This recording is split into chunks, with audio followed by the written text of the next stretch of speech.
Midi Club.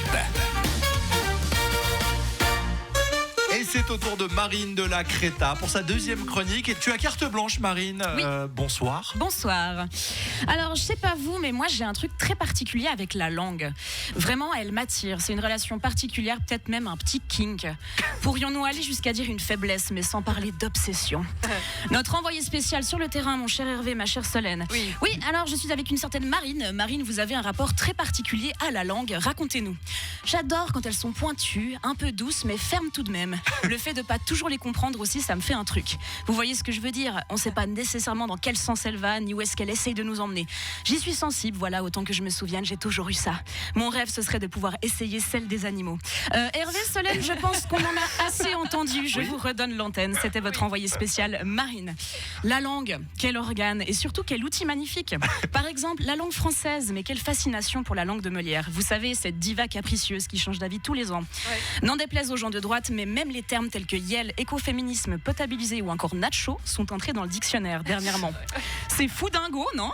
Dingo, chien sauvage d'Australie, caractérisé par un pelage roublon, oreilles dressées, museau pointu, souvent considéré comme un canidé retourné à l'état sauvage. Mais bah alors, ça serait pas la définition de Jordan ?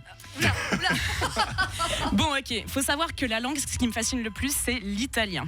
Mi piace la lingua. Vous savez comment j'ai réalisé cet amour particulier pour cette langue ?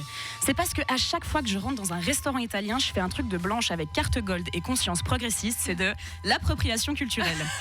À peine la porte d'entrée passée, ciao, ciao, ciao, ciao, ciao, buongiorno, come va bene, sì, la famiglia, buono tutto, Materazzi, prego, ecco, preghi, AC Milano, Roma, ça va durer, hein. Pise, Vaticano, spaghetti alla puttanesca, penne alla puttana. Escalope va fanculo. Là, on est parti sur les insultes. Et voilà, ce date tout tranquille qui devait être romantique se transforme en une démonstration de ma capacité à m'adapter, mais surtout à la question de ce beau mec qui s'avère être mon date. Au moment de commander l'apéritif, mais alors, tu parles italien ? Panique à bord, bien sûr que non, je suis née à Morges et je suis originaire d'Ivorne. Je m'adapte tellement juste, voilà, je fais illusion à tel point que même le serveur va me poser la question et la réponse est toujours non. J'ai juste visité Rome 2 fois et puis j'aime l'Italie parce que c'est cool, chaud et qu'il y a des beaux mecs et que surtout qu'on peut boire des spritz toute la journée et puis que les pizzas sont délicieuses, bon sang. Alors là évidemment je vais lâcher des grazie à chaque fois que le serveur va faire quelque chose, répondre si à chaque question et surtout en partant grazie mille, ciao, et je vais même serrer la main du chef, mais qu'est-ce qui se passe ? En plus, selon un article que j'ai lu, Genève se retrouve à la 3e place des villes qui comptent le plus de restaurants internationaux. Imaginez, là c'est dans un restaurant italien, mais le prochain date, si c'est dans un restaurant chinois, érythréen ou indien, c'est absolument pas ok. T'en penses quoi, toi, Hervé, par exemple, un restaurant québécois, hein ? Ah bah tabarnak, je vais m'en manger une poutine. Voilà. J'ai aucun souci à le faire dans un restaurant québécois. Tout ça me fait penser qu'on devrait toujours s'adapter, bien sûr, mais notre adaptation doit aussi revêtir une forme de remise en question. On devrait se demander pourquoi on se permet de s'approprier une langue, un accent, une culture ou un pays. Surtout, on devrait parfois tourner notre langue 7 fois dans notre bouche avant de dire des conneries, n'est-ce pas, Jordan ? Allez, ciao, ciao, ciao, ciao, grazie mille, si la famiglia, ecco, prego, grazie, ciao. Allez, bravo Marine de la Créta.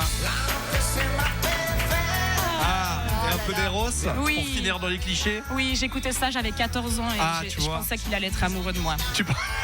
Et il est un peu vieux, il aurait été fini en tôle. Tout à fait. Une autre Suissesse magnifique, Michel Hunziker, qui a présenté l'Eurovision dernièrement. Tu sais ça, toi. Et tout le monde le sait, Julie, connecte-toi un peu aux gens, au peuple. Personne ne sait avec qui sort Eros Ramazzotti, quoi. Tous les Italiens le savent. Voilà. Bah, je peux te dire. Hervé, j'ai entendu ça de ma... Je baigne dans la culture italienne de par ma femme et ma belle-sœur. Elle me parle, ils sont très fiers de leur musique et de leur culture et de leur people. On a raison, on c'est les incroyable adore. l'Italie. Merci beaucoup Marine, bonne soirée.